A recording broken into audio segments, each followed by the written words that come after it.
어머니, 보일러 순리하는 동안 고향에서 좀 쉬고 계세요. 그 말만 남기고 아들은 어머니의 도장과 통장 사본을 챙겨 들고 서울로 올라가는 차에 올랐습니다. 낡은 집 고쳐준다는 말에 순순히 짐을 싸주신 어머니였어요. 하지만 그들은 몰랐습니다. 어머니가 배웅을 하며 손을 흔들던 그 순간 아들이 새파랗게 질려 되돌아올 수밖에 없는 무언가가 이미 준비되어 있었다는 걸요. 그리고 차가 골목을 완전히 빠져나가기도 전 아들의 휴대폰에 전화 한 통이 걸려왔습니다. 수화기 너머의 목소리를 들은 순간 아들의 얼굴은 잿빛으로 굳어버렸고 핸들을 쥔 손이 하얗게 질릴 때까지 떨려왔습니다. 대체 어머니는 무엇을 알고 있었길래 그리고 그 전화 한 통이 아들을 그토록 무너뜨렸던 걸까요? 영상 시작 전 구독과 좋아요 한번 꾹 눌러주시고요. 지금 어디서 듣고 계신지 댓글로 남겨주시면 그곳으로 따뜻한 위로와 행운을 함께 보내드리겠습니다. 초겨울 충청도 들판은 유난히 쓸쓸했습니다. 서울에서 2시간 반을 달려온 차가 읍내를 지나 작은 마을 어귀에 닿을 무렵 뒷좌석에는 3사람이 앉아 있었어요. 차창 밖으로 누렇게 바랜 논이 펼쳐졌고 낮게 깔린 가을 하늘이 동네 지붕 위로 얹혀 있었습니다. 그중 아무도 말이 없었어요. 조수석에는 박재호가 앉아 있었습니다.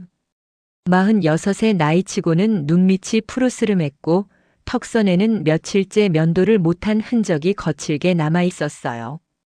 갈비집 사장이라는 사람치고는 안색이 너무 어두웠습니다. 운전석에는 아내 오선이가 양손으로 핸들을 쥔 채 앞만 보고 있었어요.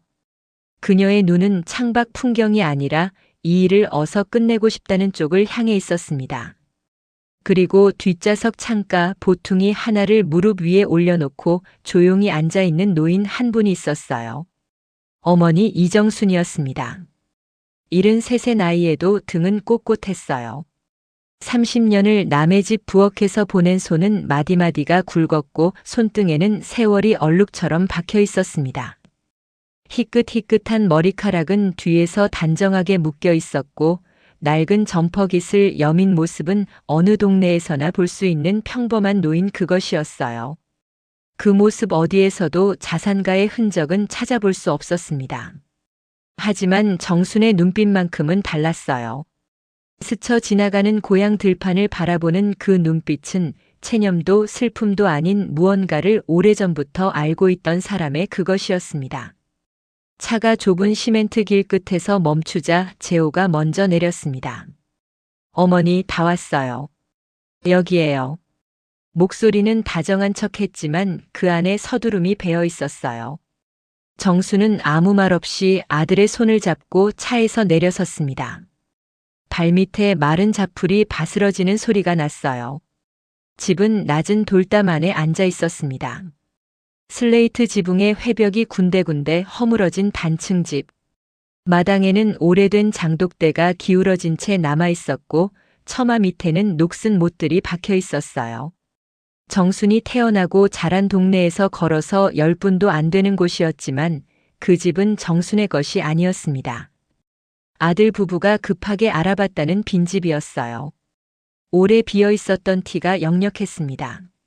선이가 트렁크에서 작은 캐리어를 꺼내며 말했어요.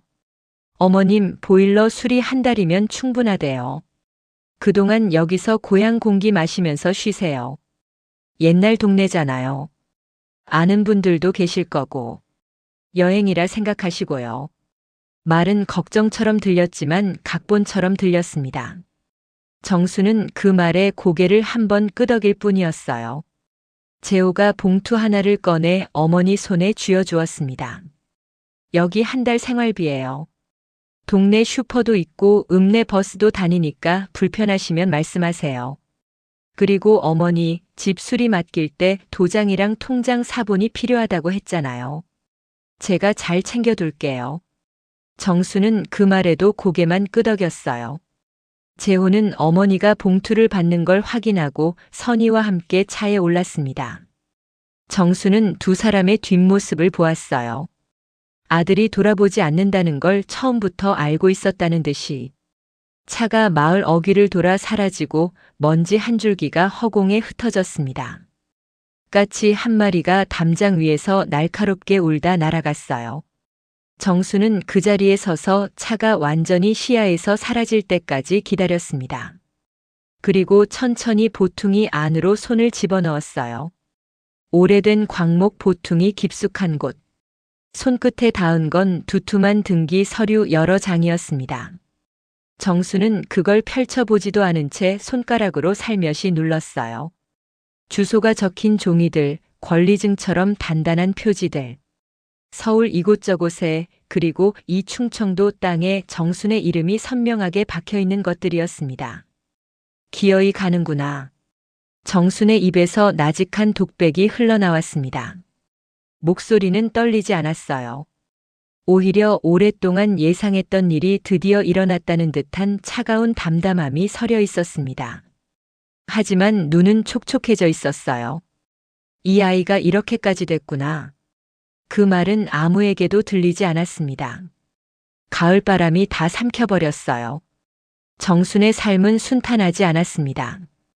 14살 되던 해 서울로 올라갔어요. 아버지가 술과 노름으로 가산을 다 날렸습니다. 논도 밭도 집도 차례로 넘어갔고 결국 먼 친척 집에 얹혀 살다가 남의 집 식모살이를 시작했어요. 중학교도 제대로 마치지 못한 나이였습니다. 첫 집은 마포 쪽 2층 양옥이었어요. 사모님은 깐깐한 사람이었고 시키는 일이 많았습니다. 새벽에 일어나 밥을 지었고 아이들 학교 보내고 빨래를 했고 저녁상을 차리고 설거지를 했어요. 밤 10시가 넘어서야 쪽방으로 들어올 수 있었습니다. 그 방은 창문이 없었어요. 정수는 그 집에서 3년을 살았습니다. 그 다음 집으로 옮기고 또 옮기고 사모님마다 달랐어요. 따뜻한 사람도 있었고 냉랭한 사람도 있었습니다. 정순을 사람 취급하지 않는 사람도 있었어요. 하지만 어느 집을 가든 정순이 눈여겨보는 것이 있었습니다. 사모님들이 부동산 계약을 할 때였어요. 탁자 위에 서류가 펼쳐지고 공인중개사가 설명을 늘어놓을 때 정수는 부엌에서 차를 내오면서 슬쩍 들었습니다. 등기, 근저당, 전세권. 처음엔 무슨 말인지 몰랐어요. 하지만 집집마다 다른 사모님들이 같은 말을 반복하는 걸 듣다 보니 어느새 그 흐름이 몸에 들어왔습니다. 어떤 사모님은 계약서를 들고 오면 정순한테 먼저 보여줬어요. 정순아, 이 조항 어때 보여? 정순은 그런 사모님이 좋았습니다. 자신을 사람으로 보는 것 같아서요. 그 집에서 오래 살았어요. 30년을 그렇게 살며 배웠습니다. 보고 듣고 어깨너머로 익혔어요. 그리고 조금씩 모았습니다. 월급에서 한 푼, 두 푼. 쓰지 않고 모았어요. 쓸 데가 없기도 했지만 정수는 원래 욕심이 없는 사람이었습니다. 먹는 것도 입는 것도 필요한 만큼이면 충분했어요. 그 돈으로 처음 산 게 충청도 고향 땅이었습니다. 고향 어귀 쪽 논자리였어요.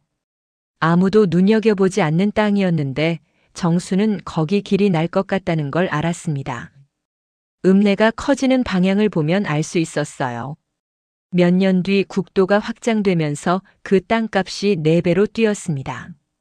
정수는 팔았어요. 그 돈으로 서울 외곽 작은 상가를 하나 샀습니다. 재개발이 들어오면서 그 상가는 다시 올랐어요. 그렇게 한 번, 두 번. 30년이 쌓이면서 정순의 이름 앞에 묶인 것들이 하나씩 늘어났습니다. 하지만 그 사실을 아들에게 알리지 않았어요. 알리는 순간 아들이 달라질 거라는 걸 알았으니까요. 정수는 사람을 잘 봤습니다. 남의 집 살림을 30년 들여다봤으니 눈치가 없을 수가 없었어요. 누가 진심인지 누가 가면을 쓴 건지.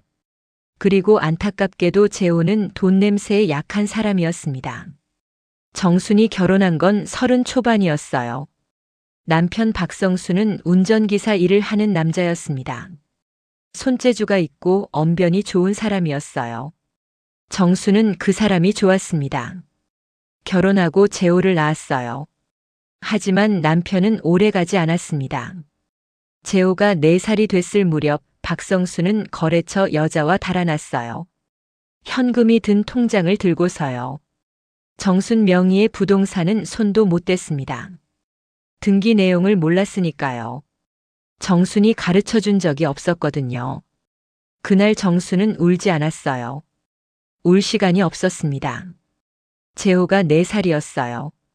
정순은 다시 일을 시작했습니다. 재호를 데리고 남의 집 식모살이를 이어갔어요. 낮엔 남의 집 아이를 받고 밤엔 자기 아이를 재웠습니다. 재호가 학교에 들어가면서 낮 시간이 생겼어요. 그 시간에 청소 아르바이트를 더 뛰었습니다. 재호를 키우면서 정수는 한 번도 돈이 없다는 말을 한 적이 없었어요. 없어도 어떻게든 만들어 왔으니까요. 재호가 학원 보내달라고 할 때도, 친구들이 다 신는 운동화를 사달라고 할 때도 정수는 밤 청소일을 더 뛰면서 그 돈을 만들어 왔습니다. 재호는 그렇게 자랐어요. 모자라지 않게. 하지만 그 돈이 어디서 나오는지는 알지 못했습니다. 재호는 어른이 됐어요. 대학은 못 갔지만 눈치가 빠르고 언변이 좋아서 영업 쪽에서 능력을 발휘했습니다. 중소기업 몇 군데를 들어갔다 나왔다 하면서도 항상 성과는 냈어요. 가는 곳마다 매출을 올렸습니다. 문제는 오래 있지 못한다는 거였어요. 윗사람과 부딪히면 금방 그만뒀습니다. 적성에 안 맞는다, 비전이 없다는 말을 입에 달고 살았어요. 정수는 그 말을 들을 때마다 속으로 생각했습니다. 능력은 있는데 자리를 못 잡는구나. 누군가 붙잡아줘야 하는 아이인데. 자리를 못 잡고 떠돌던 재호가 40이 됐을 때 정순이 입을 열었어요. 재호야, 가게 하나 해볼래? 재호가 눈을 번쩍 떴습니다. 가게요? 갈비집. 내가 언변이 좋잖아. 음식이 좀 맛있으면 내가 단골 만드는 거야 금방이지. 자금은요? 정순이 말했습니다. 엄마가 투자할게. 그렇게 해서 박간의 갈비가 생겼어요. 정순이 30년을 일하고 받은 퇴직금과 여유 자금을 합쳐 서울 마포 쪽 상가 자리를 잡았습니다. 권리금에 인테리어에 주방기기에 첫 달 식재료 비용까지 정순이 전부 됐어요. 재호는 의욕이 넘쳤습니다. 처음 1년이 좋았어요. 정순이 옆에서 살림을 봐줬습니다. 재료를 어디서 사는 게 좋은지, 단골한테는 어떻게 대하는 게 맞는지. 정순이 30년 남의 집 부엌을 들여다보면서 익힌 것들이었어요. 재호는 어머니가 가르쳐주는 걸 잘 따라했습니다. 그 시절만큼은 진짜 열심히 했어요. 장사가 됐습니다. 점심시간이면 줄을 섰고 저녁엔 예약이 찼어요. 박간의 갈비라는 이름이 동네에서 입에 오르내리기 시작했습니다. 1년이 지나자 정수는 슬그머니 빠졌어요. 이제 됐다 싶었으니까요. 정순이 빠지자 재호는 조금씩 달라졌어요. 처음엔 티가 안 났습니다. 일주일에 하루 쉬던 게 이틀이 됐고 오전 11시에 열던 가게가 12시가 됐어요. 골프 모임이 생겼고 술자리가 늘었습니다. 선의는 달랐어요. 재호가 열심히 할 때는 같이 일했는데 장사가 잘 되고 돈이 돌기 시작하자 손을 놓았습니다. 명품 가게를 기웃거리기 시작했어요. 백화점 쇼핑백이 집안에 쌓이기 시작했습니다. 정수는 멀찍이서 보고 있었어요. 한마디 하려다가 참았습니다. 한 번은 가게에 들렀다가 주방이 예전만 못한 걸 봤어요. 고기 손질이 거칠었고 반찬 담음새가 대충이었습니다. 단골이었던 테이블이 몇 개 비어 있었어요. 재호야, 주방을 좀 더 챙겨. 재호가 웃으며 넘겼습니다. 어머니, 요즘 다 이래요. 사람 구하기가 얼마나 힘든데. 정수는 그 말에 더하지 않았어요. 하지만 그날 집으로 돌아오면서 속으로는 다른 생각을 했습니다. 돈맛을 봤구나. 그러던 중에 코로나가 왔어요. 타격이 컸습니다. 박간의 갈비도 매출이 반토막 났어요. 재호는 버티려고 지점을 냈다가 그것도 못 버티고 접었습니다. 직원들을 줄이고 또 줄였어요. 본점 하나만 남겼습니다. 코로나가 끝나고 나서 조금 나아지나 싶었는데 그게 아니었어요. 손님들이 예전만큼 돌아오지 않았습니다. 재호가 쉬는 동안 단골들이 다른 집을 찾아갔고 박간의 갈비는 그들의 선택지에서 조금씩 밀려났어요. 정부 대출을 꽤 받았는데 상환 독촉장이 날아오기 시작했습니다. 그 무렵 재호가 처음으로 어머니 집 얘기를 꺼냈어요. 어머니, 사업 자금이 좀 급한데요. 어머니 집에 담보 설정을 하면 안 될까요? 당장 급한 게 아니라 그냥 알아보는 거예요. 정수는 그 말을 듣고 아무 말도 하지 않았습니다. 대신 아들의 눈을 가만히 들여다봤어요. 재호의 눈 안에는 절박함이 있었습니다. 그리고 절박함 아래에는 어머니를 수단으로 보는 무언가가 살짝 드러나 있었어요. 아주 잠깐. 하지만 정수는 놓치지 않았습니다. 그날 이후 정수는 오래 생각했어요. 이 아이가 40이 넘도록 왜 아직도 이럴까? 가게 자리 잡을 때 내가 옆에서 1년을 같이 했는데 그때 뭘 배운 게 없었던 건가? 아니면 내가 너무 쉽게 도와줬던 건가? 이정수는 자산을 물려줘야 할 때가 됐다는 걸 알고 있었습니다. 이 나이에 언제까지 쥐고 있을 수는 없는 거니까요. 하지만 선뜻 넘겨줄 수가 없었어요. 이 아이한테 맡기면 어떻게 될지가 보이는 것 같았거든요. 그러던 중 담보 얘기가 나왔고 며칠 뒤 선희가 보일러 얘기를 꺼냈습니다. 어머님, 보일러 소리가 좀 이상하지 않아요? 요즘 부쩍 덜컹거린다고 하셨잖아요. 정수는 그 말을 듣고 속으로 웃었어요. 보일러는 작년에 새 것으로 바꾼 것이었습니다. 선희가 모를 리 없었어요. 그리고 며칠 뒤 정순이 외출했다가 돌아오니 보일러실에서 이상한 냄새가 났습니다. 선희가 다녀간 날이었어요. 정수는 그 자리에서 알아챘습니다. 보일러를 일부러 망가뜨린 것이었어요. 자신을 치워두고 그 사이에 집을 처리하려는 거였습니다. 어미를 고향으로 내보내고 둘이서 일을 저지르려는 것이었어요. 정수는 그날 저녁 혼자 오래 앉아 있었습니다. 창밖으로 서울 하늘이 흐릿하게 보였어요. 내가 어떻게 해야 이 아이를 살릴 수 있을까? 그렇게 생각하다가 정수는 결심을 하나 했습니다. 차가 마을 어귀를 돌아 사라진 뒤 정수는 품속에서 낡은 휴대폰을 꺼내 들었어요. 번호 하나를 눌렀습니다. 신호음이 2번 울리고 걸걸한 목소리가 들려왔어요. 만보가. 나다. 아이고 도착했어요? 방금 도착했어. 재호는 떠났고 이만복이 잠시 조용히 있었습니다. 예상대로 됐군요. 그래. 도장이랑 통장 사본까지 챙겨갔어. 내가 모르는 척 순순히 줬거든. 잠깐요, 정말 주셨어요? 여사님. 정순이 잠시 빈집 마당을 바라봤습니다. 줘야 움직이지. 빈손으로 두면 다른 수 찾아. 내가 다 챙겨뒀으니까 걱정 마. 이만복은 아무 말도 하지 않았어요. 30년 지기니까 알았습니다. 이 사람이 줬다고 하는 말이 진짜 준 게 아니라는 걸. 그 준 것 안에 이미 뭔가가 준비되어 있다는 걸요. 재호한테 전화 넣어. 지금 서울 올라가는 차 안에 있을 거야.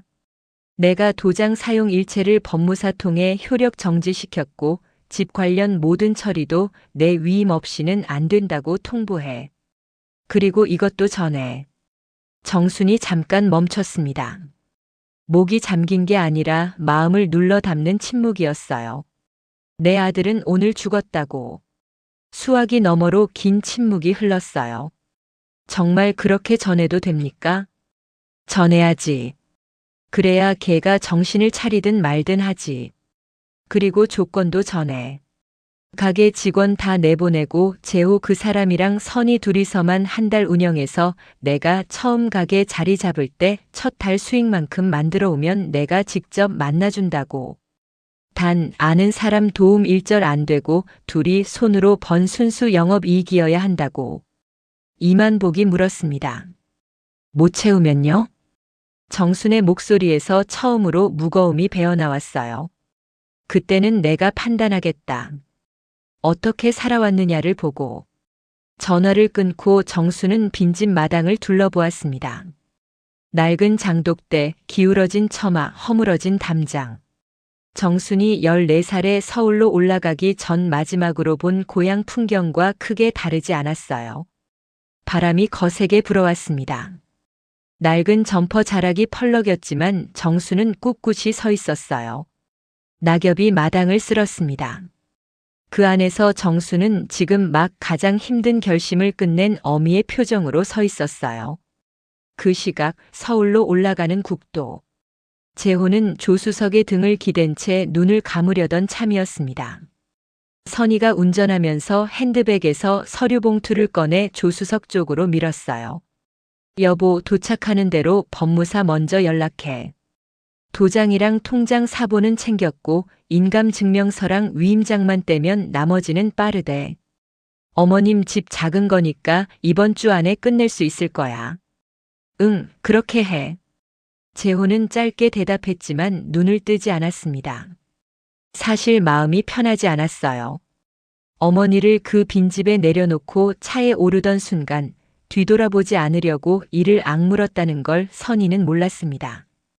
어머니 집이야 작고 낡은 거지만 그래도 어머니가 50년을 사신 곳인데 그걸 담보 잡고 또 못 갚으면. 재호는 그 생각이 떠오르자 빠르게 눌러버렸어요. 지금 그런 생각할 때가 아니었으니까요. 그때였습니다. 휴대폰이 울렸어요. 발신자 이름을 본 재호의 눈썹이 움찔했습니다. 이만복. 어머니 옆집 아저씨. 어릴 때부터 알고 있던 얼굴이었지만 딱히 가까운 사이는 아니었어요. 여보세요. 재호 씨 되십니까? 이정순 여사 대리인 이만복입니다. 목소리는 감정이 없었어요. 마치 통보문을 읽어주는 사람처럼 건조하고 또렷했습니다. 지금 여사님 지시로 박재호 씨가 진행하려는 위임은 오늘부로 전부 철회됐습니다. 인감 관련 서류도 사고 신고가 들어가 더 이상 임의로 진행하실 수 없습니다. 그리고 여사님 명의 자산 관련 권한은 법무사를 통해 전면 차단됐습니다. 재호가 자신이 제대로 들은 건지 확인하려고 반사적으로 물었습니다. 지금 뭐라고 하셨습니까? 그리고 여사님께서 직접 전하라고 하신 말씀이 있습니다. 이만복이 잠시 멈췄다가 이어 말했어요. 내 아들은 오늘 죽었다. 그 순간 재호의 손에서 힘이 빠졌습니다. 휴대폰이 무릎 위로 미끄러졌어요. 그리고 한 가지 조건을 전해드립니다. 가게 직원들 내보내고 박재호 씨와 배우자 두 분이 직접 한 달을 운영해서 처음 가게 열던 그 첫 달 수익만큼을 만들어 오시면 여사님이 직접 대화 기회를 주신다고 합니다. 단 외부 지인의 도움은 일절 허용되지 않습니다. 두 분의 힘으로만 이루셔야 합니다. 전화가 끊겼습니다. 차 안은 조용했어요. 엔진 소리와 타이어 소리만이 낮게 깔렸습니다. 선희가 남편의 얼굴을 보고 앞만 보던 시선을 돌렸어요. 여보, 무슨 전화야? 재호는 아무 말도 하지 못했습니다. 100m 안에서 고향 마을이 점점 작아지고 있었어요. 조금 전 어머니를 두고 나온 그 빈집이 국도 끝으로 사라지고 있었습니다. 머릿속이 하얗게 지워졌어요. 자산 관련 접근 권한이라고. 재호가 중얼거렸습니다. 선희가 남편의 팔을 흔들었어요. 뭐야, 무슨 소리야? 접근 권한이라니? 어머님이 작은 집 하나 가지고 계신 거잖아. 무슨 자산이야? 재호는 대답하지 못했어요. 이만복이 대리인이라고 했습니다. 법무사를 통한 효력 정지라고 했어요. 그 말이 자꾸만 머릿속에서 맴돌았습니다. 작은 집 하나 가진 노인한테 대리인과 법무사가 있을 리가 없잖아. 차는 계속 앞으로 나아갔습니다. 고향 마을은 이제 100m에서도 사라졌어요. 재호는 창밖을 바라보며 생각했습니다. 어머니에 대해 자신이 얼마나 모르고 있었는지를. 서울에서 한숨도 자지 못한 밤이었어요. 두 사람은 각자 이불을 끌어당긴 채 같은 공간에 누워 있었지만 대화가 없었습니다. 선희는 스마트폰을 붙들고 이 사람 저 사람에게 전화를 돌렸지만 밤 10시가 넘어서 받는 사람이 없었어요. 재호는 천장을 보며 이만복이 한 말을 계속 되씹었습니다. 자산 관련 접근 권한, 법무사, 대리인. 새벽이 돼서야 선희가 먼저 입을 열었어요. 여보, 우리 어머님에 대해서 아는 게 뭐야? 재호가 천천히 고개를 돌렸습니다. 식모살이 30년 하신 거, 나 혼자 키우신 거, 가게 차려주신 거, 그게 다야. 그게 다야? 진짜로? 재호는 대답하지 않았어요. 그날 아침 두 사람은 가게로 갔습니다. 어머니를 찾아가는 것보다 먼저 확인해야 할 게 있었어요. 이만복이 한 말 중에서 자꾸만 걸리는 게 있었거든요. 자산 관련 접근 권한.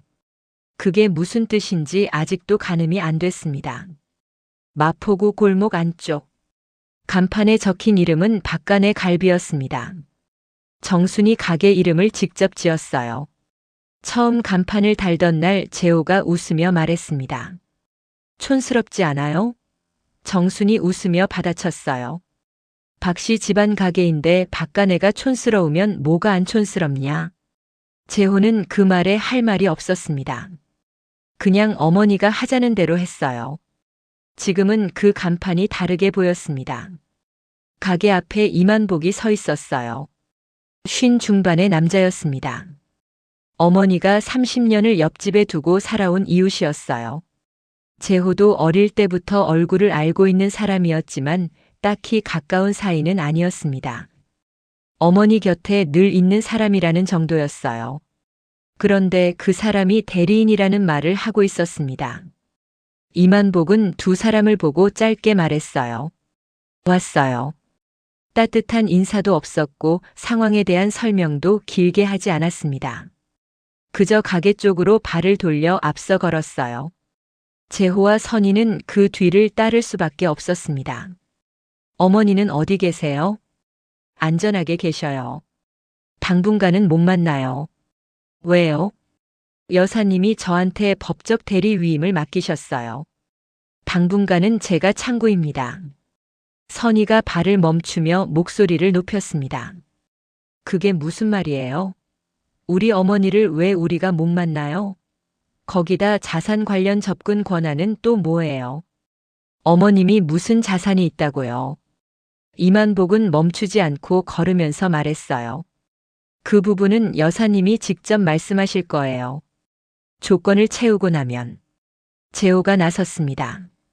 조건이라는 게 가게 얘기죠? 직원 내보내고 둘이서 한 달 운영해서 첫 달 수익 맞추는 거요? 맞아요. 재호가 잠시 말이 없었어요.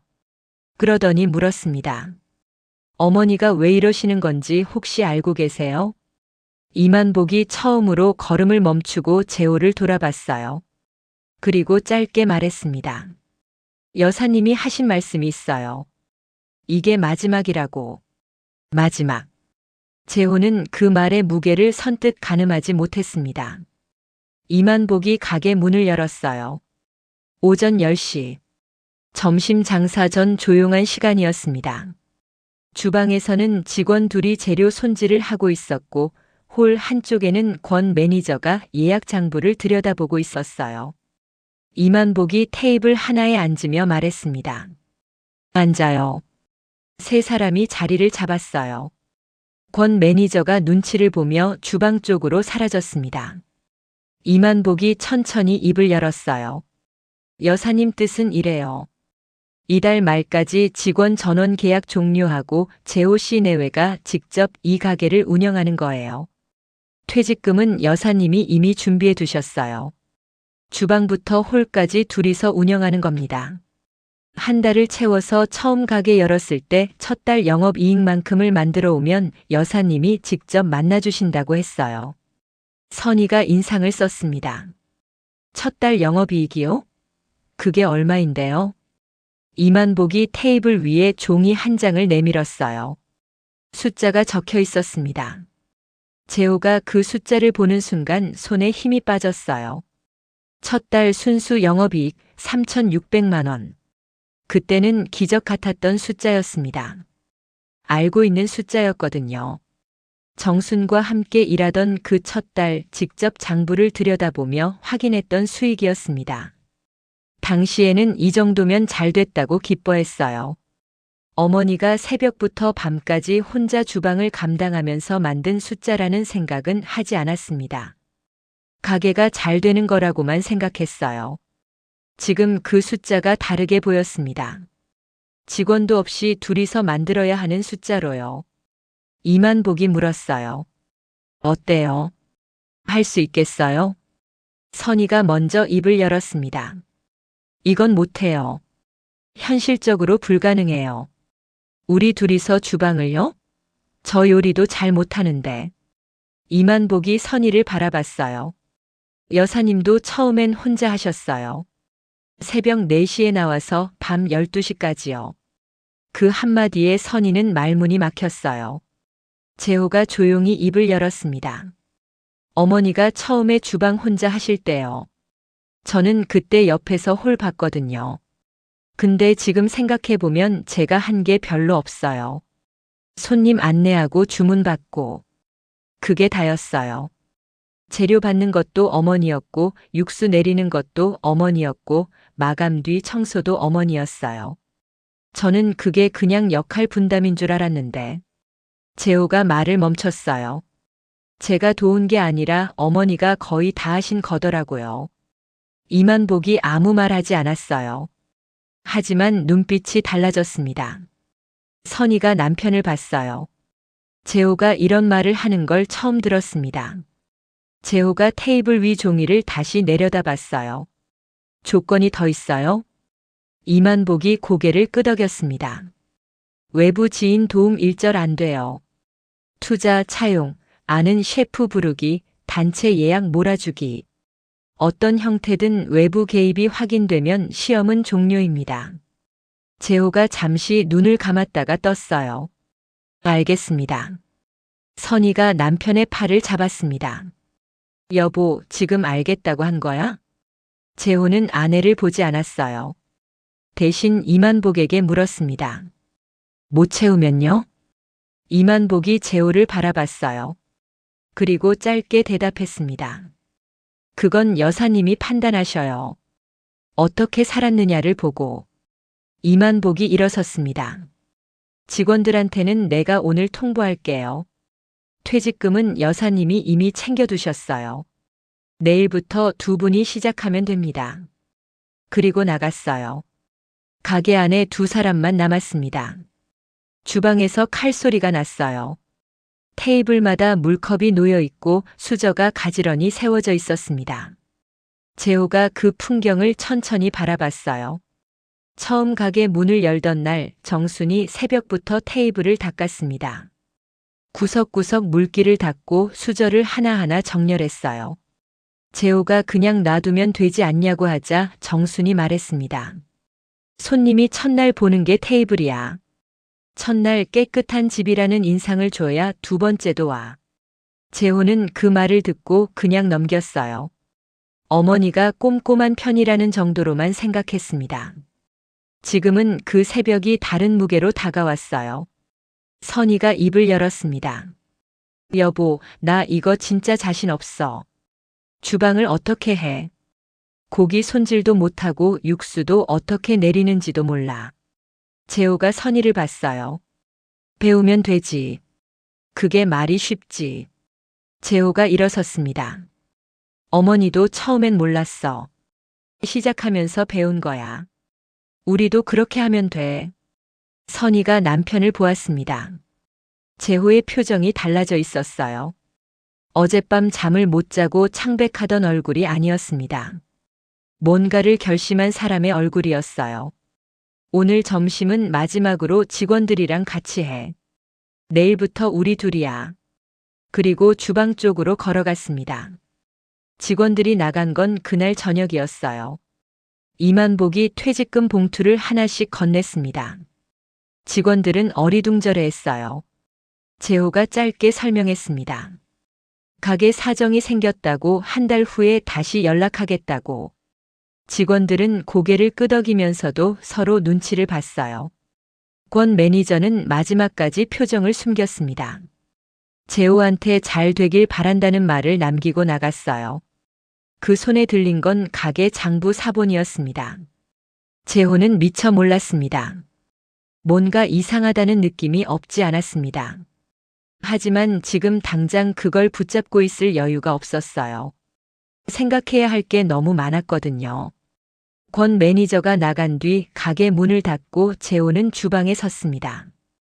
처음으로 주방을 제대로 들여다봤어요. 칼 위치, 도마 상태, 냉장고 재료 현황, 육수 통 크기. 매일 오는 곳이었지만 이렇게 들여다본 건 처음이었습니다. 선희가 앞치마를 들고 서 있었어요. 손끝이 잠깐 떨렸습니다. 이거 어떻게 매는 거야? 재호가 가서 메어줬습니다.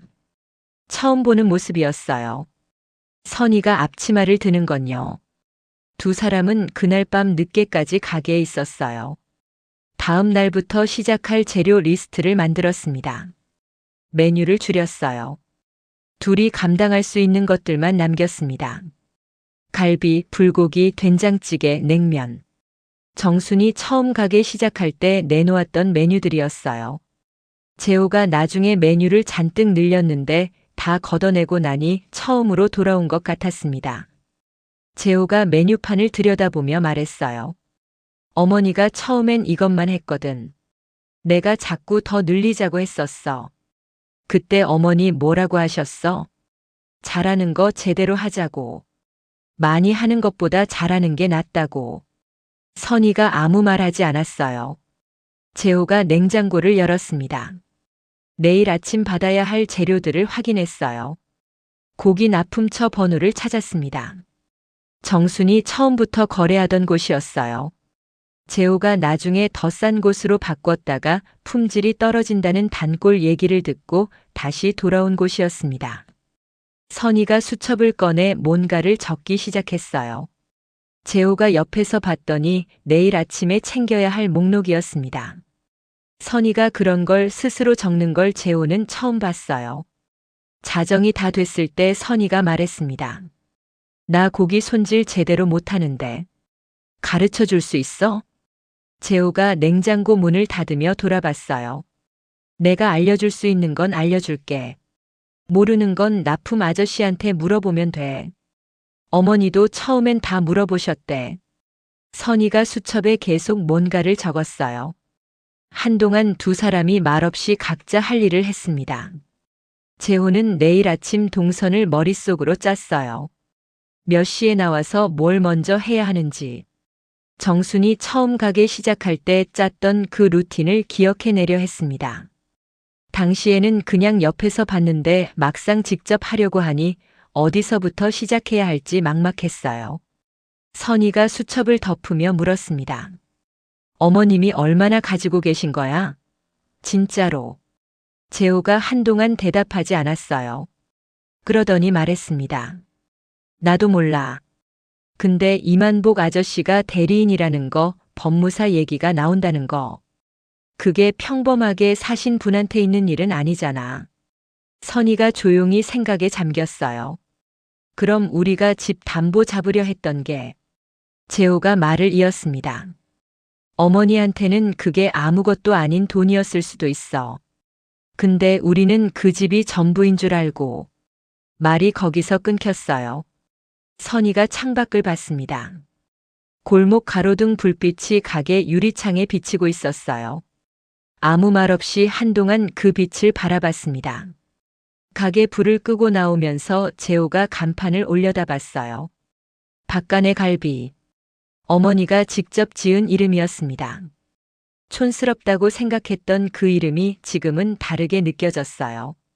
박씨 집안 가게. 정순이 투자해서 세우고 처음 1년을 직접 일구고 간 곳. 그게 이제야 보였습니다. 재호는 그 간판 앞에서 한참 서 있었어요. 처음엔 어머니가 만든 가게였고 이제는 자기 실력으로 증명해야 하는 가게였습니다. 선희가 옆에서 조용히 기다렸습니다. 바람이 불어와 골목을 지나갔어요. 첫날은 재앙이었습니다. 새벽 4시 반에 알람이 울렸어요. 재호가 먼저 일어났습니다. 선희는 알람 소리를 듣고도 이불 속에서 한동안 나오지 못했어요. 몸이 말을 듣지 않았습니다. 어제 밤늦게까지 가게에 있다가 이 시간에 일어나는 게 이렇게 힘든 건지 몰랐어요. 재호가 먼저 가게에 도착한 건 5시였습니다. 납품 트럭이 이미 골목 앞에 서 있었어요. 고기 상자를 받아들고 주방으로 들어갔습니다. 무거웠어요. 정순이 처음 가게 열 때 이 상자를 매일 이렇게 들었겠구나 싶었습니다. 선희가 도착한 건 6시였어요. 늦었잖아. 미안, 일어나기가 너무 힘들었어. 두 사람은 말없이 준비를 시작했습니다. 재호가 육수를 올리고 선희가 채소를 다듬었어요. 그런데 문제가 생겼습니다. 재호가 육수 레시피를 제대로 기억하지 못했어요. 정순과 함께 일할 때 옆에서 봤는데 막상 혼자 하려니 뭘 얼마나 넣는지가 헷갈렸습니다. 감으로 넣었어요. 양파, 대파, 마늘, 된장. 대강 넣고 불을 올렸습니다. 점심 장사가 시작됐어요. 재호가 직접 안내하고 주문을 받았습니다. 고기를 구워드리면서 대화를 나눴어요. 손님들이 재호가 직접 서빙하는 걸 신기해했습니다. 사장님이 직접 다 하세요? 네, 요즘 그렇게 되었어요. 그러다 문제가 터졌습니다. 육수였어요. 된장찌개 주문이 들어왔는데 맛을 보니 간이 맞지 않았습니다. 선희를 불러 맛을 봤어요. 싱거워. 뒤늦게 간을 맞추려 했지만 기본이 잘못된 육수는 아무리 손을 봐도 한계가 있었습니다. 그 테이블 손님이 찌개를 반쯤 남기고 갔어요.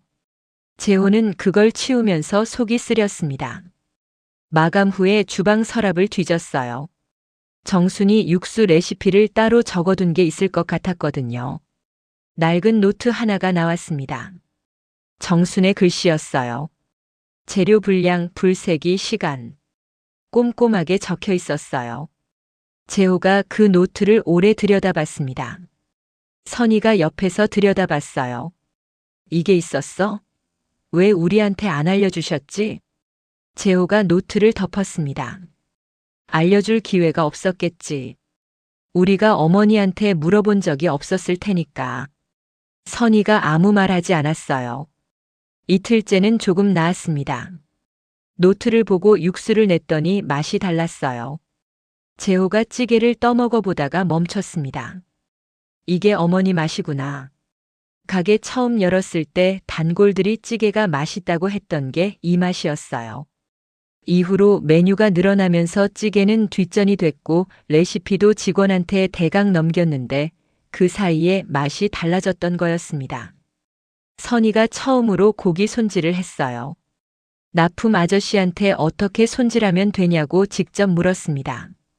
수첩에 받아 적었어요. 처음엔 손이 미끄러지고 두께가 일정하지 않았어요. 몇 번 반복하다 보니 조금씩 나아졌습니다. 손에 고기 냄새가 밴 채로 홀로 나왔어요. 손님 테이블에 물을 채우다가 선희가 잠깐 자기 손을 내려다봤습니다. 매니큐어가 다 벗겨져 있었어요. 지난달까지만 해도 네일샵을 달마다 다니던 손이었습니다. 선희는 그냥 다시 물을 따랐어요. 사흘째부터 몸이 말을 듣지 않기 시작했습니다. 재호는 허리가 아팠어요. 주방에서 내내 서서 일하는 게 이렇게 힘든 건지 몰랐습니다. 홀서빙에 주방 일까지 하다 보니 앉을 틈이 없었어요. 점심 장사를 마치고 저녁 준비 사이에 잠깐 바닥에 앉았다가 일어나지 못할 뻔했습니다. 선희는 발이 부었어요. 재호가 구두 신고 일하기는 힘들 거라고 했는데 발목이 퉁퉁 부어 있었습니다. 운동화 신어. 운동화 신으면 모양이 빠지잖아. 손님들 그런 거 안 봐. 어머니도 고무신 신고 일하셨어. 선희가 할 말이 없었어요. 다음 날부터 운동화를 신었습니다. 그래도 발이 계속 부었어요. 저녁 장사 끝나고 나서 의자에 앉아 발을 주물렀어요. 재호가 주방 청소를 하다가 그 모습을 봤습니다. 아무 말하지 않았어요. 대신 뜨거운 물 한 대야를 가져다 놨습니다. 선희가 발을 담그면서 재호의 뒷모습을 한참 바라봤어요. 일주일이 지났습니다. 장사는 조금씩 자리를 잡아갔어요. 손님들이 오히려 더 친근하게 대했습니다. 사장이 직접 구워주고 직접 서빙하니까 좋다는 말을 하는 단골도 있었어요. 재호가 직접 테이블을 돌면서 오늘 맛이 어땠냐고 물으면 손님들이 솔직하게 얘기했습니다. 그 얘기를 들으면서 다음날 재료 손질을 바꾸고 불세기를 조정했어요. 정순이 처음에 했던 방식이었습니다. 재호는 그걸 그때는 몰랐어요.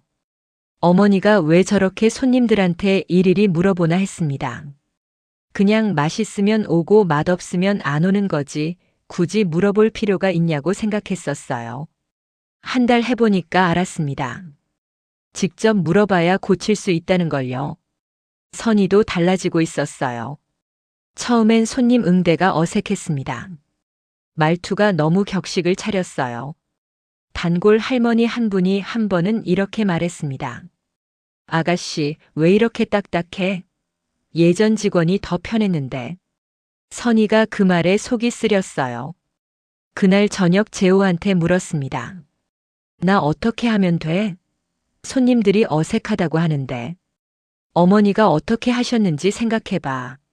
선희가 정순을 떠올렸어요. 가게 처음 열었을 때 정순이 손님들한테 어떻게 했는지. 어머님, 오늘 많이 드셨네요. 입맛 있으세요? 그러면서 옆에 앉아서 얘기를 나눴었어요. 선희는 그때 그걸 보면서 저러면 일이 늦어지지 않나 생각했었습니다. 다음 날 선희가 달라졌어요. 단골 할머니가 다시 왔을 때 먼저 말을 걸었습니다. 어머니, 저번에 오셨을 때 갈비가 좀 질기셨다고 하셨잖아요. 오늘은 더 부드러운 걸로 드릴게요. 할머니 눈이 동그래졌어요. 그걸 기억해요? 물론이죠.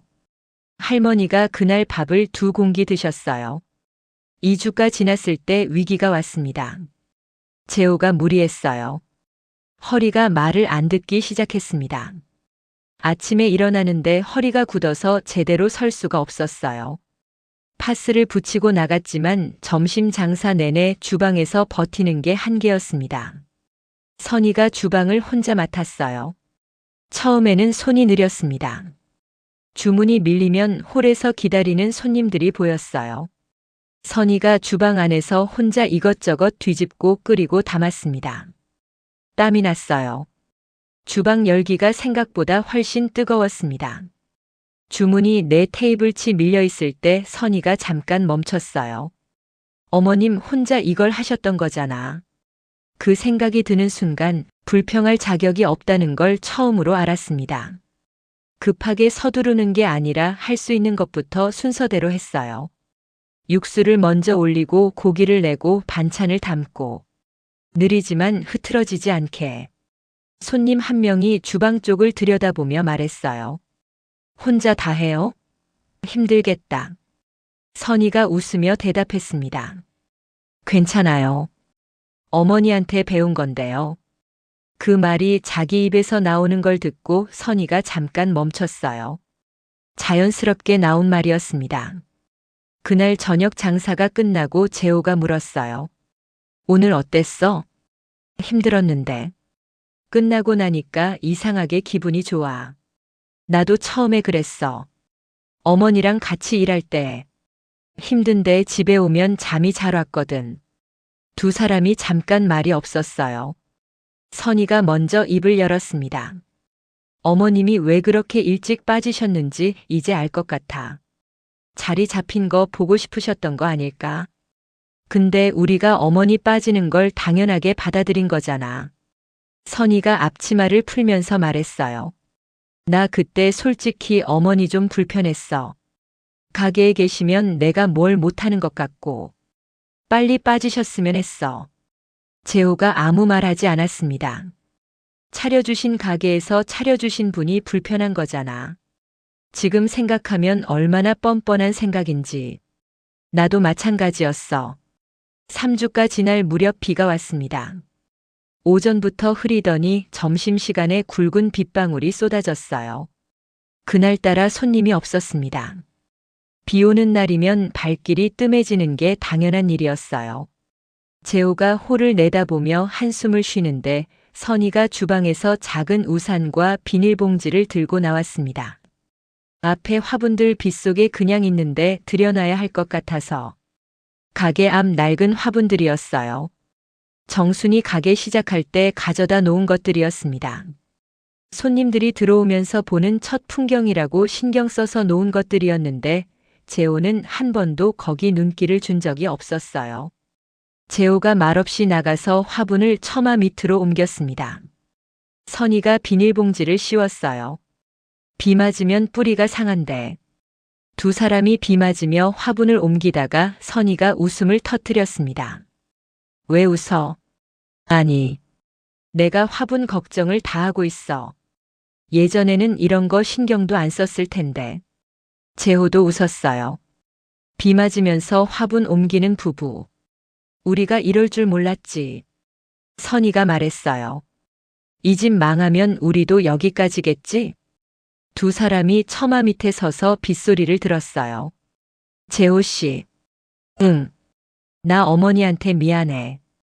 보일러 고의로 망가뜨린 거. 어머니가 아실 것 같아? 재호가 잠시 있다가 대답했습니다. 알고 계실 거야. 선희가 고개를 숙였어요. 그걸 알면서도 따라가 주신 거잖아. 빗소리가 처마를 두드렸습니다. 골목에는 아무도 없었어요. 두 사람은 그 소리 안에서 한동안 말이 없었습니다. 선희가 먼저 안으로 들어갔어요. 주방에서 뭔가를 끓이기 시작했습니다. 잠시 후 국물 한 사발을 들고 나왔어요. 마셔. 재호가 받아서 한 모금 했습니다. 어머니 노트에 있던 거야. 생각 넣은 거. 재호가 한 모금 더 했어요. 몸이 따뜻해지는 게 느껴졌습니다. 이거 맞네. 어머니 맛이야. 나 연습 많이 했어. 재호가 선희를 봤습니다. 눈이 약간 빨개져 있었어요. 비 때문인지 다른 이유 때문인지는 몰랐어요. 잘하고 있어. 선희가 고개를 끄덕이고 다시 안으로 들어갔습니다. 비는 저녁까지 이어졌어요. 그날 점심 손님은 세 팀이 전부였습니다. 숫자로 보면 형편없는 하루였어요. 하지만 마감을 하면서 두 사람은 아무 말 없이 각자 할 일을 했습니다. 재호는 주방을 닫고 선희는 홀을 쓸었어요. 불을 끄고 나오면서 재호가 문을 잠갔습니다. 선희가 먼저 걸었어요. 재호가 따라가면서 물었습니다. 내일도 할 수 있어? 해야지. 그 말에는 처음으로 버티겠다는 기색이 섞여 있었습니다. 할 수 있을까가 아니라 해야 한다는 말이었어요. 바람이 불어와 골목을 지나갔어요. 하지만 장부 속 숫자는 아직도 어머니가 제시한 선에 닿지 못하고 있었습니다. 한 달이 거의 다 됐을 무렵이었어요.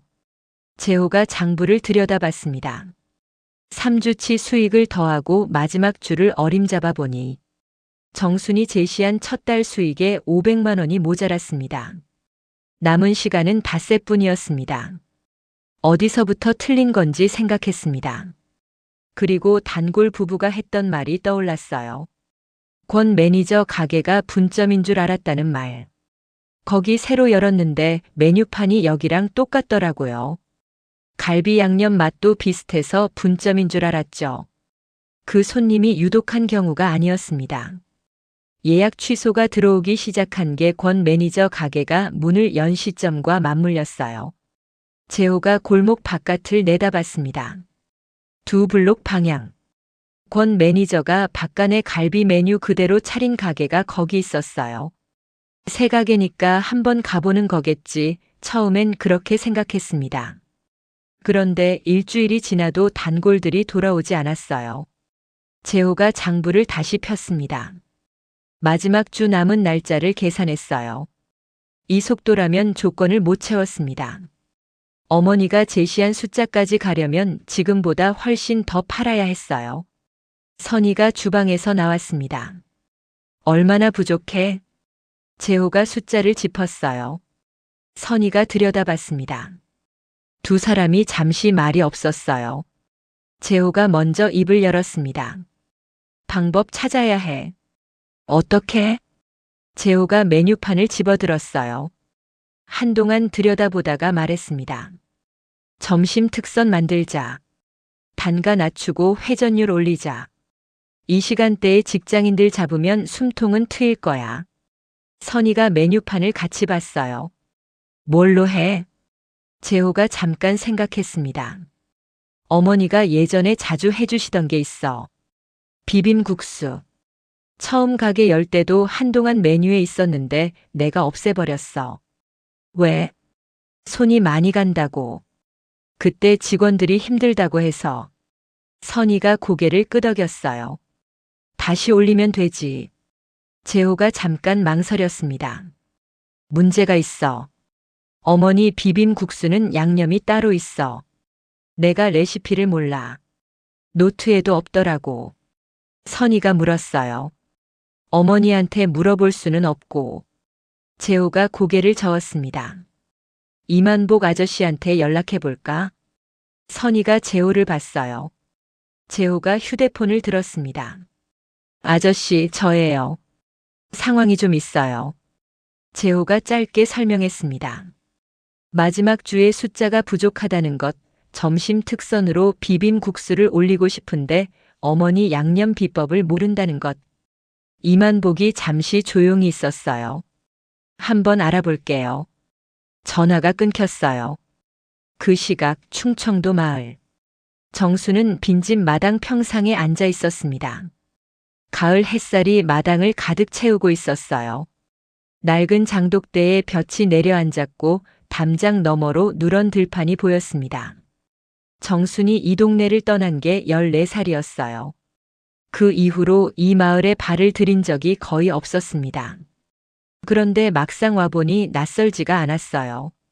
냄새가 같았습니다. 볏짚 냄새, 흙 냄새, 가을 찬 공기. 어릴 때 맡던 그 냄새가 그대로였어요. 정순이 평상에 앉아서 콩을 다듬고 있었습니다. 빈집 마당 한켠에 텃밭이 있었어요. 오래 비어있던 집이라 거칠었지만 정순이 조금씩 손을 봤습니다. 씨앗을 사다 심었어요.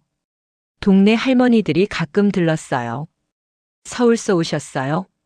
어디 아프세요? 아니요, 그냥 쉬러 왔어요. 할머니들이 고개를 갸웃했습니다. 서울 사람이 이 동네 빈집에 혼자 쉬러 온다는 게 이해가 안 되는 표정이었어요. 정수는 웃으면서 텃밭에서 캔 채소를 나눠줬습니다. 할머니들이 그때부터 더 자주 들렀어요. 정수는 잘 자고 잘 먹었습니다. 서울에서는 새벽에 잠이 깨면 다시 잠들기가 어려웠어요. 차 소리, 건물 소리. 어딘가에서 항상 소음이 들어왔습니다. 여기는 달랐어요. 밤에 아무 소리가 없었어요. 새벽에 새 소리가 나면 잠시 듣다가 다시 잠들었습니다. 하지만 마음이 편한 건 아니었어요. 재호 생각이 났습니다. 하루에 몇 번씩 지금쯤 뭘 하고 있을까? 육수는 제대로 냈을까? 고기 손질은 선희가 주방을 맡을 수 있을까? 처음에 허둥대겠지. 손님이 왔을 때 제대로 응대할 수 있을까? 정수는 그 생각이 떠오를 때마다 다른 걸 했어요. 마당을 쓸거나 텃밭을 들여다보거나 콩을 다듬거나 손을 움직이면 생각이 조금 잠잠해졌습니다. 이만복한테 가끔 전화를 받았어요. 어떻게 지내요, 여사님? 잘 지내. 밥 잘 먹고.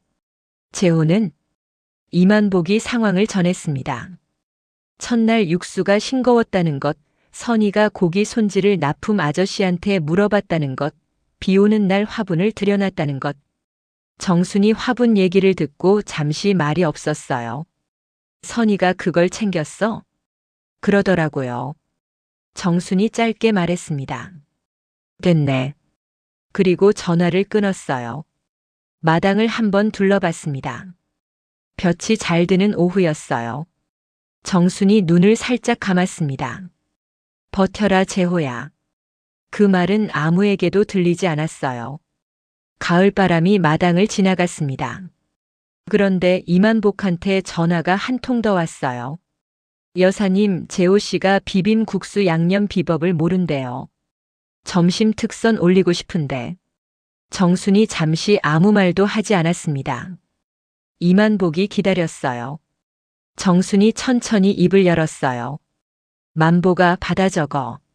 네. 집간장 2숟가락, 고추장 1숟가락 반. 참기름은 볶은 참깨 갈아서 같이 넣어야 해. 시판 참기름 쓰면 맛이 달라. 그리고 배를 갈아서 넣는 거야. 사과 말고 배. 단맛은 거기서 나와. 이만복이 받아 적었습니다. 다 적었어요. 마지막으로 하나 더. 국수 삶고 나서 찬물에 3번 헹궈. 2번 하면 달라. 알겠어요. 정순이 말했습니다. 근데 만보가 네. 이거 내가 알려줬다고 하지 마. 재호한테. 이만복이 잠시 있다가 대답했어요. 알겠어요. 전화를 끊고 정수는 다시 평상에 앉았습니다. 콩을 다듬던 손을 잠시 멈췄어요. 입꼬리가 조금 올라갔습니다. 잠깐이었어요. 이만복이 가게에 들른 건 다음 날 아침이었습니다. 재호 씨, 비빔국수 양념 내가 아는 데가 있어요. 이 동네 오래된 가게에서 쓰는 방식인데 한번 써봐요. 이만복이 종이를 내밀었어요. 재호가 받아서 읽었습니다. 집간장, 고추장, 볶은 참깨, 배. 재호가 고개를 갸웃했어요. 어디서 알아오셨어요? 이만복이 짧게 대답했습니다. 오래된 데서요. 재호가 더 묻지 않았어요. 그날 점심에 비빔국수를 만들었습니다. 선이가 양념을 재호가 알려준 대로 만들었어요. 재호가 맛을 봤습니다. 손이 멈췄어요. 이거 어머니 맛이야. 선이가 봤어요. 어머니 비법이랑 같아? 재호가 잠시 이만복을 생각했습니다. 오래된 데서 알아왔다는 말. 재호가 짧게 웃었어요. 아마 그런 것 같아. 점심 특선 메뉴판을 새로 썼습니다. 박간의 점심 특선 비빔국수 세트. 가격을 낮췄어요. 선이가 가게 앞에 손글씨로 쓴 메뉴판을 내걸었습니다. 글씨가 삐뚤빼뚤했어요. 재호가 그걸 보고 말했습니다. 글씨 좀 바르게 써. 선이가 대꾸했어요. 감성 있잖아. 재호가 피식 웃었습니다. 손님들이 조금씩 들어왔어요. 근처 직장인들이었습니다. 비빔국수 세트가 가격이 괜찮다고 한번 먹어보자는 사람들이었어요. 처음 보는 얼굴들이었습니다. 단골이 아니었어요. 하지만 새 얼굴들이 들어왔습니다. 재호가 직접 테이블을 돌면서 물었어요. 비빔국수 맛이 어떠세요? 한 손님이 대답했습니다. 맛있는데요. 소스가 특이해요. 어디서 레시피 구하셨어요? 재호가 웃으며 대답했어요. 오래된 데서요. 그날 저녁 장부를 봤습니다. 점심 매출이 올랐어요. 크게는 아니었지만 전날보다 나았습니다. 선이가 먼저 아이디어를 냈어요. 단체 할인도 붙이자. 4명 이상 오면 갈비 한 판 서비스. 재호가 고개를 끄덕였습니다. 그거 좋겠다. 다음 날부터 그렇게 했어요. 점심 특선의 단체 할인까지. 주변 회사 점심 모임이 들어오기 시작했습니다. 한 테이블에 5명, 6명씩. 재호가 직접 고기를 구워줬어요. 선이가 서빙을 했습니다. 오후 2시가 넘어서도 손님이 남아있는 날이 생겼어요. 재호가 그 풍경을 보다가 생각했습니다. 어머니가 처음 가게 열 때 이렇게 하셨겠구나. 어떻게 하면 한 명이라도 더 들어오게 할 수 있을까? 오늘 온 손님이 내일 또 오게 하려면 어떻게 해야 할까? 그게 새벽부터 밤까지의 이유였겠구나. 마지막 주 목요일 저녁이었습니다. 재호가 장부를 폈어요. 숫자를 더했습니다. 선이가 옆에서 봤어요. 어때? 재호가 잠시 계산을 했어요. 내일 점심까지 잘하면 맞출 수 있어. 선희가 눈을 크게 떴습니다. 진짜? 재호가 장부를 덮었어요. 장담은 못해. 근데 될 것 같아. 선희가 잠시 있다가 말했습니다. 내일 비빔국수 재료 2배로 준비하자. 재호가 고개를 끄덕였어요. 두 사람이 마감 청소를 했습니다. 재호는 주방을 닦고 선희는 홀을 쓸었어요. 한 달 동안 매일 해온 일이었습니다. 선희가 걸레를 빨면서 말했어요. 재호 씨. 응. 어머니 지금 뭐하고 계실까? 재호가 잠시 생각했어요. 밥 드시겠지. 잘 드시고 계실 거야. 선희가 말했습니다. 보고 싶다. 재호가 대답하지 않았어요. 하지만 같은 마음이었습니다. 가게 불을 끄면서 재호가 간판을 올려다 봤어요. 박간의 갈비. 내일이 마지막이었습니다. 그런데 마감을 하려던 참에 문이 열렸어요. 오래된 단골 부부였습니다. 재호가 반갑게 맞았어요. 어머, 오랜만에 오셨네요. 요즘 안 보이셔서 걱정했어요. 아저씨가 머쓱한 표정으로 들어오면서 말했습니다. 아, 그게. 우리가 요즘 권 매니저 가게 다니고 있었어요. 거기가 여기 분점인 줄 알았거든요. 재호의 표정이 굳었습니다. 배신감보다 먼저 든 건 내가 너무 안일했구나 하는 생각이었습니다. 분점이요? 아저씨가 자리에 앉으면서 말을 이었어요. 거기 새로 열었길래 여기 분점인 줄 알고 다녔죠. 메뉴도 비슷하고 해서. 근데 오늘 가니까 문을 닫았길래 오늘 쉬나 하고 여기로 온 거예요. 분점이 아니었어요? 재호가 천천히 말했습니다. 아니요. 분점 아니에요. 우리랑은 아무 관계 없습니다. 아저씨가 눈을 동그랗게 떴어요. 그럼 그 가게가 따로 차린 거예요? 권 매니저가요? 재호가 짧게 고개를 끄덕였습니다. 아저씨 부부가 서로 눈을 마주쳤어요. 뭔가 눈치를 챘는지 더 묻지 않고 메뉴판을 집어들었습니다. 선희가 주방에서 그 대화를 다 들었어요. 홀로 나오지 않고 잠시 주방 입구에 서 있었습니다. 재호가 단골 부부를 안내하고 돌아와 주방으로 들어왔어요. 두 사람이 마주봤습니다. 아무 말하지 않았어요. 재호가 잠시 주방 한쪽에 서 있었습니다.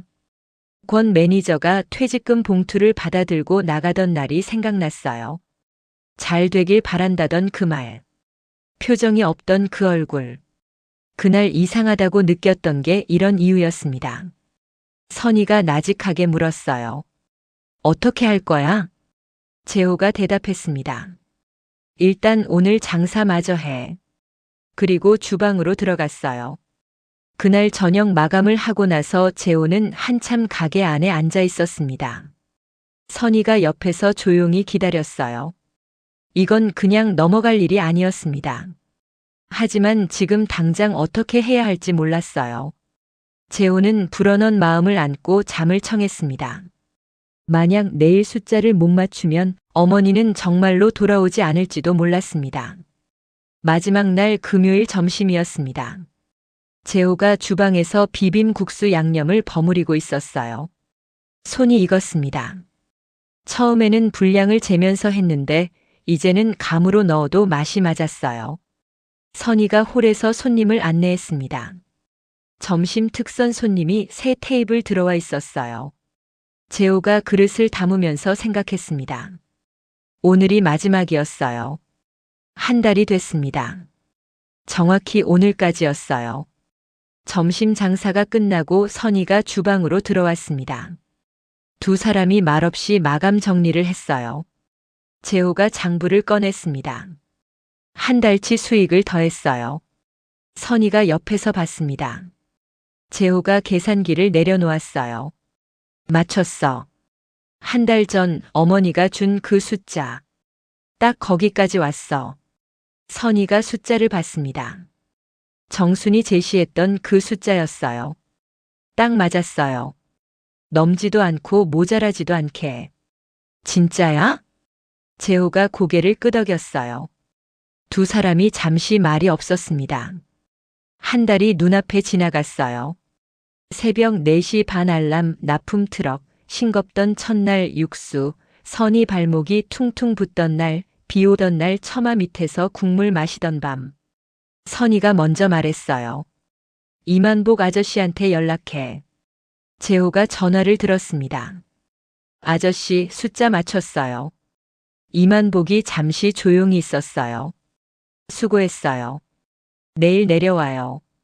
다음 날 아침 첫 차를 탔습니다. 충청도까지 2시간 반이었어요. 재호는 차 안에서 거의 말이 없었습니다. 선이도 마찬가지였어요. 창밖으로 서울이 멀어지고 들판이 펼쳐졌어요. 선이가 작게 말했습니다. 뭐라고 할 거야, 어머니한테. 재호가 창밖을 보며 대답했어요. 모르겠어. 할 말이 없어서가 아니었습니다. 너무 많아서였어요. 사과도 원망도 변명도 다 준비돼 있었지만 입 밖으로 꺼내면 무너질 것 같아서였습니다. 마을 어귀에서 이만복이 기다리고 있었어요. 차에서 내린 두 사람을 보고 이만복이 짧게 말했습니다. 수고 많았어요. 그리고 앞서 걸었어요. 빈집은 한 달 전과 달라져 있었습니다. 마당이 정돈돼 있었어요. 텃밭에 채소가 자라 있었습니다. 처마 밑에 화분이 놓여 있었어요. 낡은 집이었지만 사람이 사는 집 냄새가 났습니다. 마루에 정순이 앉아 있었어요. 재호가 마당 안으로 들어서다가 멈췄습니다. 정순이 재호를 봤어요. 아무 말이 없었습니다. 재호가 천천히 걸어갔어요.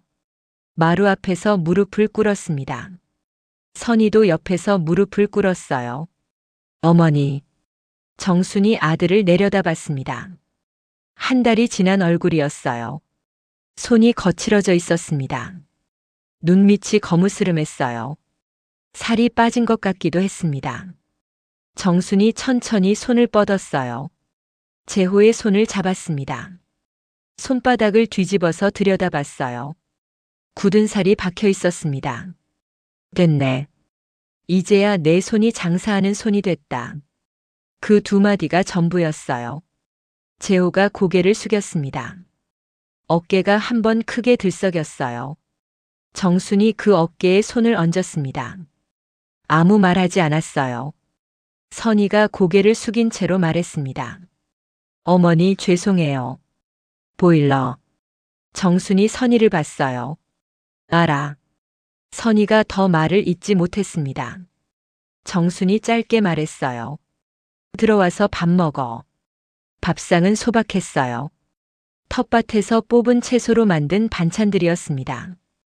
된장찌개, 나물 2가지, 계란찜. 화려하지 않았어요. 하지만 손이 많이 간 밥상이었습니다. 선이가 된장찌개를 한 숟갈 먹었어요. 어머니, 이 된장찌개.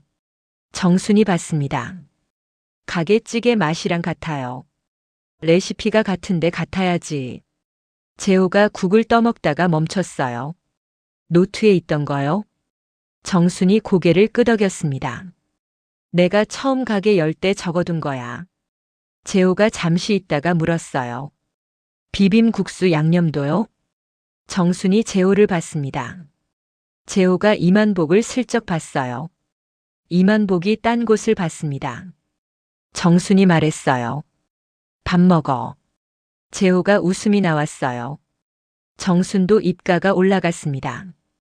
짧게. 밥을 다 먹고 나서 정순이 방으로 들어갔어요. 잠시 후 서류 봉투를 들고 나왔습니다. 재호 앞에 내려놓았어요. 열어봐. 재호가 봉투를 열었습니다. 등기권리증이 여러 장 들어 있었어요. 재호가 한 장씩 펼쳤습니다. 서울 여기저기 경기도 충청도. 재호가 손으로 짚어가며 읽었어요. 그리고 한 장에서 멈췄습니다. 손이 떨렸어요.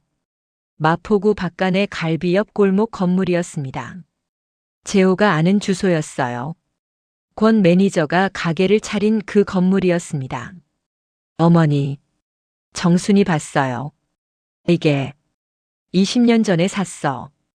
재호가 서류를 들고 한동안 아무 말을 못했습니다. 선희가 옆에서 들여다보다가 굳었어요. 정순이 천천히 말했습니다. 권 매니저가 거기 임대 계약 넣었을 때 알았어. 건물주 이름이 계약서에 나오니까 그 사람도 알고 있었겠지. 알면서도 들어간 거야. 재호가 정순을 봤어요. 그럼 알고 계셨던 거예요? 처음부터. 정순이 고개를 끄덕였습니다. 재호가 천천히 말했어요. 그러면 막을 수도 있으셨는데. 정순이 잠시 있다가 대답했습니다. 내가 빨리 정신 안 차렸으면 그 건물도 가게도 다 날아갈 뻔했어. 그래서 뒀어. 내가 어떻게 하나 봐야 했으니까. 재호가 고개를 숙였어요. 선희가 물었습니다. 어머니, 전부 다 합치면 얼마예요? 정순이 선희를 봤어요. 잠시 있다가 짧게 말했습니다. 서울 몇 군데, 경기도 몇 군데, 충청도 땅까지 다 합치면 250억 정도 된다. 방안이 조용해졌어요. 재호가 고개를 들었습니다. 선희가 굳어 있었어요. 이만복은 평상에 앉아 먼 산을 보고 있었습니다. 재호가 겨우 말을 꺼냈어요. 어머니가 식모살이 하시면서. 정순이 말했습니다. 30년 동안 봤어. 사모님들 계약서를. 그거 보면서 배웠고 모으면서 불렸어.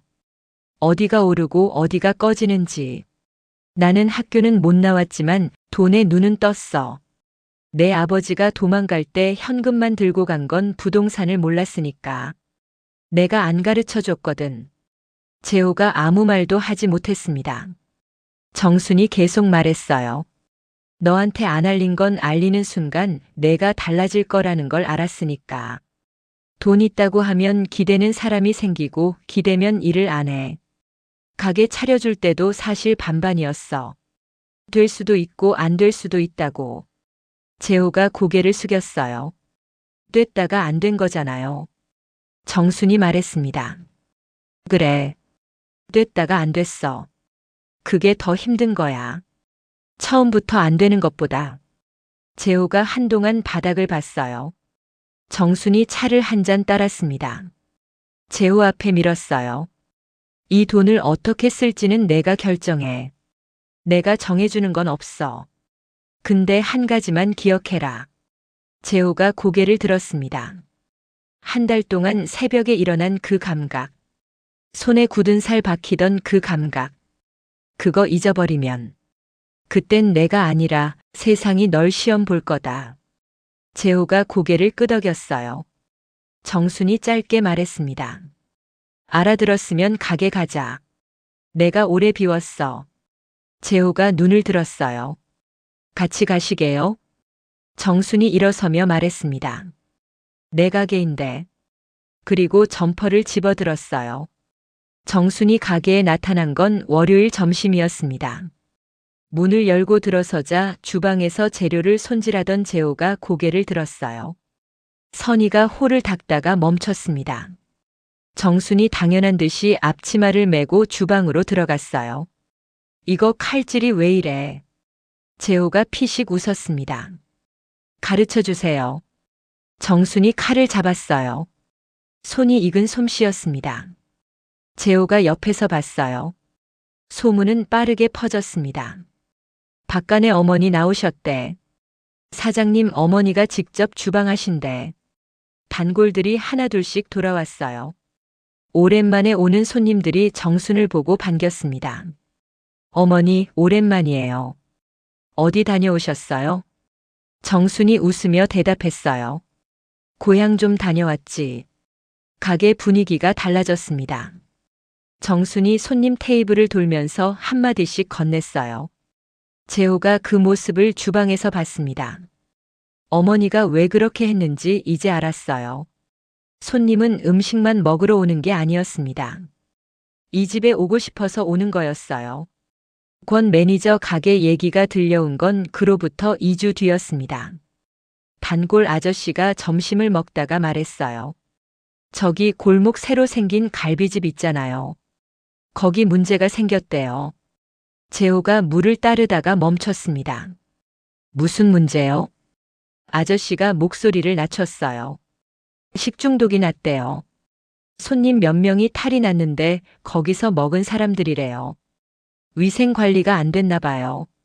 거기다 원래 바깥에 갈비에 있던 사람이 차린 가게인 거 알고 나서 단골들이 많이 떠났다더라고요. 주인이 전 직장 손님들 빼간 거잖아요. 그게 알려지니까 사람들이 안 좋게 보는 거죠. 재호가 아무 말 하지 않았습니다. 아저씨가 갈비를 집으면서 말했어요. 뭐 그렇게 해서 잘 되면 얼마나 가겠어요. 결국 이 집이 맞죠. 재호가 테이블을 떠나 주방으로 들어갔습니다. 정순이 육수를 보고 있었어요. 어머니. 정순이 봤어요. 권 매니저 가게 문 닫는다는 얘기 들었어요. 정순이 고개를 끄덕였어요. 알고 있다는 듯이. 재호가 물었습니다. 어머니는 알고 계셨어요? 그렇게 될 거. 정순이 육수관을 보면서 말했어요. 그렇게까지는 몰랐어. 근데 바르게 안 한 거는 오래 못 가. 그건 알았지. 재호가 잠시 있다가 말했습니다. 제가 좀 더 잘 챙겼으면 그 사람이 그러지 않았을 수도 있는데. 정순이 재호를 봤어요. 그건 그 사람 몫이야. 내가 잘못한 것도 있고 그 사람이 잘못한 것도 있어. 섞어서 생각하지 마. 재호가 고개를 끄덕였습니다. 정순이 다시 육수를 봤어요. 간 좀 봐봐. 오늘 좀 부족한 것 같아. 재호가 국자를 들었습니다. 한 모금 봤어요. 괜찮은데요. 정순이 직접 봤어요. 짜. 재호가 다시 봤습니다. 진짜 짜네. 정순이 혀를 찼어요. 아직 멀었어. 그래도 이제는 같이 갈 수는 있겠다. 재호가 웃었습니다. 주방 안에서 두 사람이 나란히 서 있었어요. 어머니와 아들이었습니다. 처음 가게를 열 때처럼요. 1년이 지났습니다. 바깥의 갈비에는 몇 가지가 달라졌어요. 가장 눈에 띄는 건 가게 앞 화분이었습니다. 선이가 직접 심은 것들이었어요. 계절마다 바꿔 심었어요. 겨울 내내 빈 화분이었다가 봄이 오면서 파란 새싹이 올라오기 시작했습니다. 지나가던 손님이 물었어요. 이거 직접 심으셨어요? 선이가 웃으며 대답했습니다. 네, 어머니가 화분 있는 집이 더 오고 싶어진다고 하셔서요. 그 손님이 다음 주에 또 왔어요. 재호는 달라졌습니다. 새벽 5시 납품 시간을 여전히 지켰어요. 직원이 다시 생겼는데도 재호가 직접 나갔습니다. 납품 아저씨가 한 번은 물었어요. 사장님, 이제 직원 있는데 왜 직접 나오세요? 재호가 상자를 받아들면서 말했어요. 이거 직접 받아봐야 오늘 상태 알거든요. 납품 아저씨가 고개를 끄덕였습니다. 그 말이 무슨 뜻인지 알 것 같았어요. 선이는 홀 관리를 맡았습니다.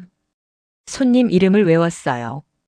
단골이 오면 저번에 드셨던 것, 지난번에 말씀하셨던 것을 기억해서 먼저 말을 걸었습니다. 처음에는 어색했던 게 이제는 자연스러웠어요. 오래된 단골 할머니가 어느 날 선이한테 말했습니다.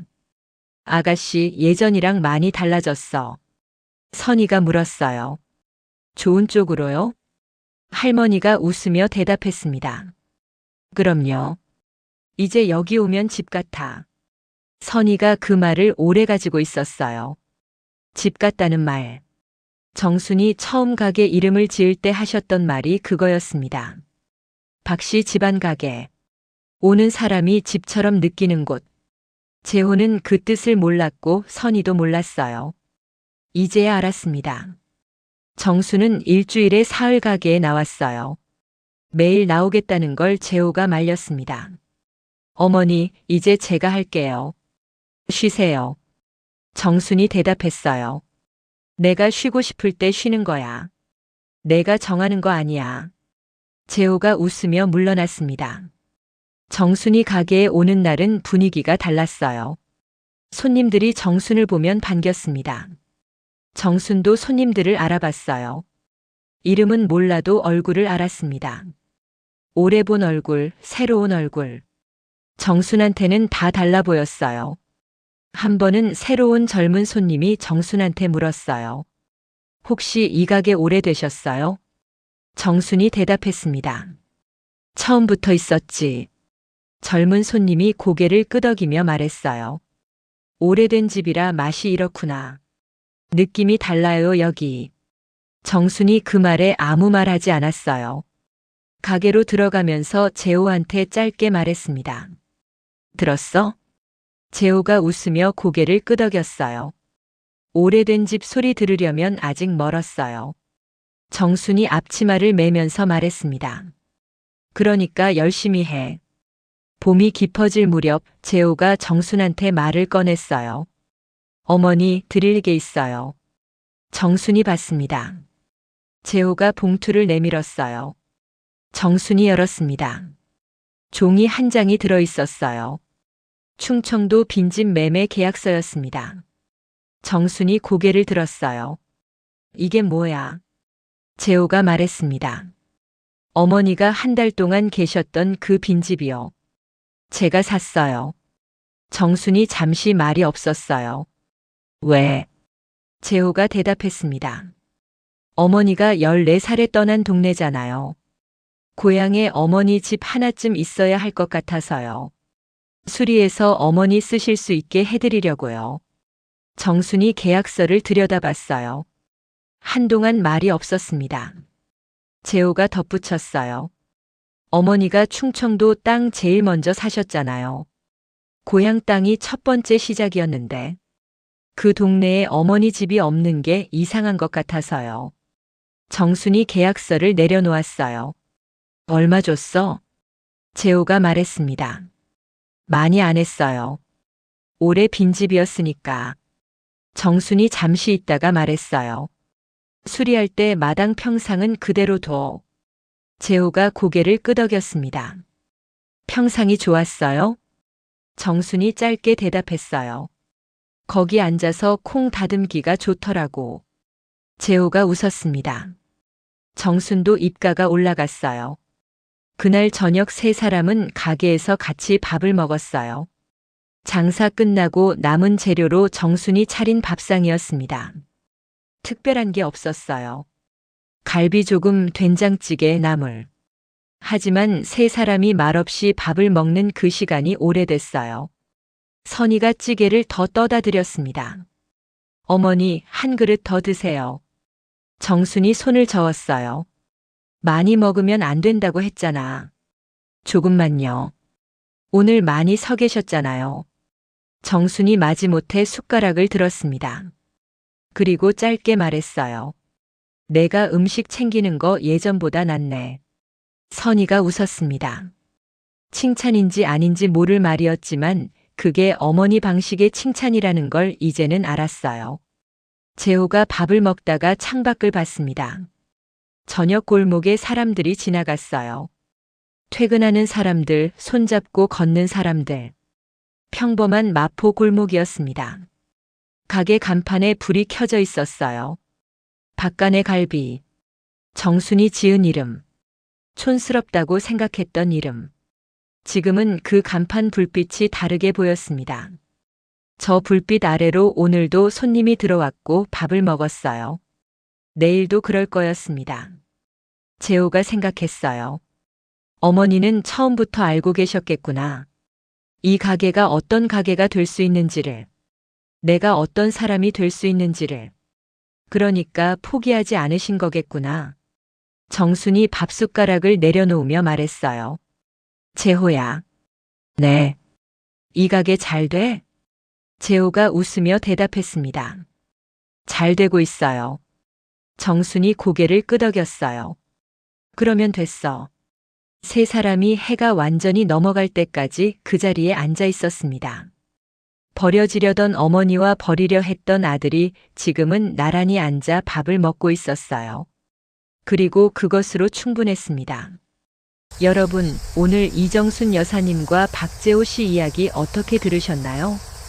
자식을 키우다 보면 속이 문드러질 때가 한두 번이 아니죠. 내가 널 어떻게 키웠는데 하는 원망이 들 때도 있고 엇나가는 자식을 보며 억장이 무너지는 밤도 있으셨을 겁니다. 정순 여사님은 아들이 자신을 빈집에 두고 가려 한다는 걸 알면서도 막지 않으셨어요. 막을 수 있었는데 막지 않으셨습니다. 보일러가 망가진 것도 알고 계셨어요. 도장을 줄 때도 이미 다 챙겨두신 뒤였습니다. 그게 얼마나 아팠을까요? 차가 마을 어귀를 돌아 사라지는 걸 보면서 어떤 마음으로 서 계셨을지 생각만 해도 가슴이 먹먹합니다. 그런데 그분이 택한 그 길이 결국 아들을 살렸어요. 돈이 아니라 땀을 가르쳤고 자리가 아니라 사람을 가르쳤습니다. 가장 낮은 곳에서 가장 높은 것을 배우게 했어요. 선희 씨가 주방에서 혼자 4테이블치 주문을 감당하면서 정순 여사님을 떠올렸을 때 그 순간 처음으로 어머니가 보였습니다. 어머니가 혼자 주방을 지키던 그 시간이 어떤 시간이었는지를요. 그때는 그냥 어머니가 하는 일이려니 했는데 이제는 그게 뭔지 알았던 거예요. 가장 낮은 곳에서 비로소 보이는 것들이 있습니다. 지금 가족 때문에 마음이 무거우신 분들이 혹시 계신가요? 자식이 걱정되거나 부모님과 사이가 틀어져서 한숨이 나오시는 분들. 너무 상심하지 마세요. 정순 여사님처럼 지금 당장 변하지 않아도 언젠가는 보이는 날이 옵니다. 재호 씨가 비 오는 날 처마 밑에서 국물 한 사발을 받아들었을 때, 그게 어머니 맛이라는 걸 알았을 때, 그 한 모금 안에 30년이 담겨 있었어요. 중요한 건 우리가 끝까지 포기하지 않는 거 아닐까요? 정순 여사님처럼요. 아들이 가장 못된 짓을 했을 때도 마지막까지 그 아들을 믿고 회초리를 드셨습니다. 그 독함 안에 사랑이 있었어요. 오늘 밤 오랫동안 연락 못한 가족에게 문자 한 통 보내보시는 건 어떨까요? 잘 지내? 밥은 먹었어? 그 짧은 한마디 안에 여러분의 마음이 다 담겨 있을 테니까요. 여러분의 가정에 늘 따뜻함과 평안이 깃들기를 진심으로 바랍니다. 지금까지 함께 해주셔서 감사합니다.